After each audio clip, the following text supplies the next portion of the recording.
Mahal, may papahula ulit ako sa'yo. Ano na naman yan? Ayoko nga. Baka kutusan mo na naman ako pag mali sagot ko eh. Hindi. Madali mo lang ito mahuhulaan, promise. Sigurado ka ha? Oo. Ano, ready ka na? Sige. Tao ba yan? Hindi. Bagay? Hindi. Pagkain? Oo. Kinakain ko? Minsan. Wow naman! Sana all. Paborito ko? Kinakain mo minsan pero hindi mo paborito. Anong hindi paborito? Ayan ka na naman eh. Gusto mo na naman akong awayin no? Ay, grabe ka. Anong connect nun sa pinapahula ko? Sigurado ka pagkain yan ha? Oo nga. Baka mamaya bastos yan. Anong bastos doon pagkain niya eh? Sige, bigyan mo ako ng clue. O sige.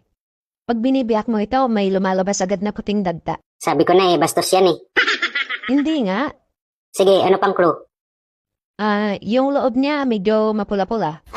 Tapos may mga itim na bilog sa gitna. What?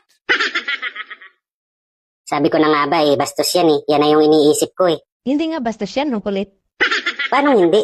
Sabi mo, pag biniag mo may puting dagta. Tapos yung loob mapula-pula. Tapos may mga itim na bilog sa gitna. Asus, alam ko na yan. Oh, kung alam mo na talaga, ano? Eh hindi ko pwede sabihin, bastos nga eh. Bastos? Papaya magiging bastos? Papaya ba? Akala ko kung ano na eh.